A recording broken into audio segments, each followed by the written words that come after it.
Hi, my name is Stephanie Pius, and today in this episode, I'll be talking to you about closing the sale.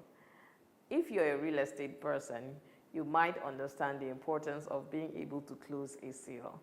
Even if you're not selling real estate, if you're selling vehicles or services or even fabrics or whatever it is that you sell, the important thing is being able to close. You need to be able to close your sale. With regards to real estate, I have been teaching real estate people closing the sale since 2013. And even this year, I taught a group of real estate managers on closing the sale. Closing is very important. You might have answered all the objectives that the customer had, or you might have been able to get a referral even to their friends, but they didn't buy, or you might have been able to prospect nicely and you got a whole load of leads. You got like maybe 20 leads of people that you want to approach for a certain product or for your real estate offering, but you do not know how to close. Research shows that you need to employ at least 5 different closing techniques to be able to close your sale at least 80% of the time. So it's important that you know how to close. It's important that you learn how to close a sale. First of all, selling is a transfer of enthusiasm. If you're not enthusiastic and excited about your product or your service, don't expect your customer or your potential customer to be excited about it either. So the excitement and the enthusiasm starts with you, and then you transfer that enthusiasm, you transfer that excitement to your customer, to your potential customer or your prospect, and then they buy and you now get your sale. When asking someone to buy from you, ask confidently. Ask expecting them to say yes. Don't expect them to say no. Ask with all your expectation being that they are going to say yes to your offering. The first thing you need to ask yourself is, does this prospect really need what it is that I want to sell to them? Do they really need it? Do they want it? Can they afford it?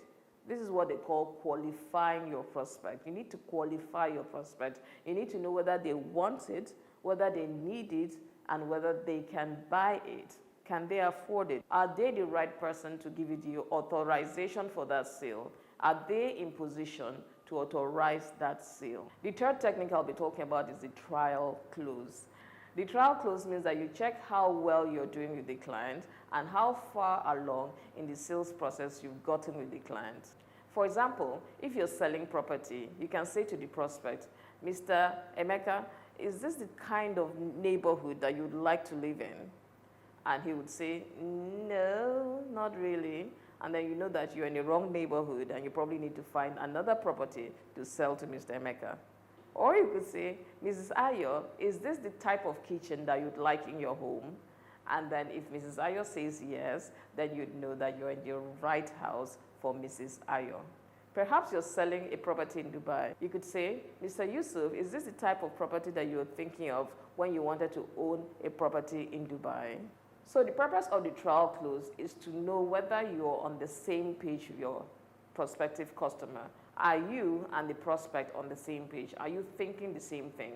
Are you selling this item or this house or this service? Are you actually selling it? Are they going to buy it? So that's what you check as you keep presenting your offering and as you keep speaking to them. Psychologists have found that every time your prospect says yes, his temperature goes up. So the next technique that I'll be talking to you about is the ascending close. So if you ask enough yes questions, your prospect will get to the point that he will say, how do I get it? How do I buy it? How do I own it? So it's important for you to ask enough yes questions so that the temperature of your prospect goes up and he becomes very excited about the idea of owning your service or owning your product. Buyers have what they call buyer's remorse because everybody's afraid of making mistakes. Perhaps they have bought something before and that thing did not live up to its promise.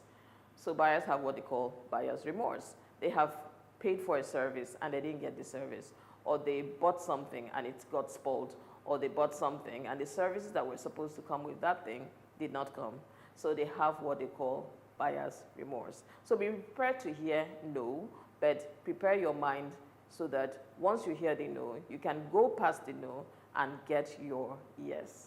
Dress like those that your prospects are used to taking advice from. Who do your prospects take advice from? They take advice from lawyers, they take advice from bankers, they take advice from accountants. So dress like those whom they are used to taking advice from. If you must wear business casual, then don't be too casual. Dress smartly so that you can look like the type of person that your prospect wants to take advice from. Why is it important to look like the kind of person that they want to take advice from?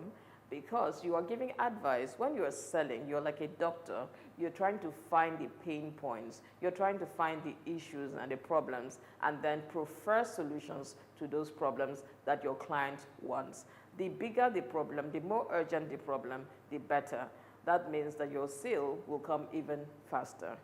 There are 24 closing techniques which I've taught to different people in different industries over the years, including real estate developers and marketers, people in the banking industry, people in the sales industry, people in insurance, and different other arms of business. So it's very important that you understand these closing techniques, and there are 24 of them like I mentioned earlier, and you need to know at least 5 of them to be able to close at least 80% of the time. Wouldn't it be wonderful to close at least 80% of the time? That means out of every 10 prospects, you would be able to close 8 of them. That would be absolutely wonderful. And I'm sure you want that. I'm sure you'd love to have that every single time, whereby you went out and you saw 8 different people, or you saw 10 different people, and you were able to close 8 of them.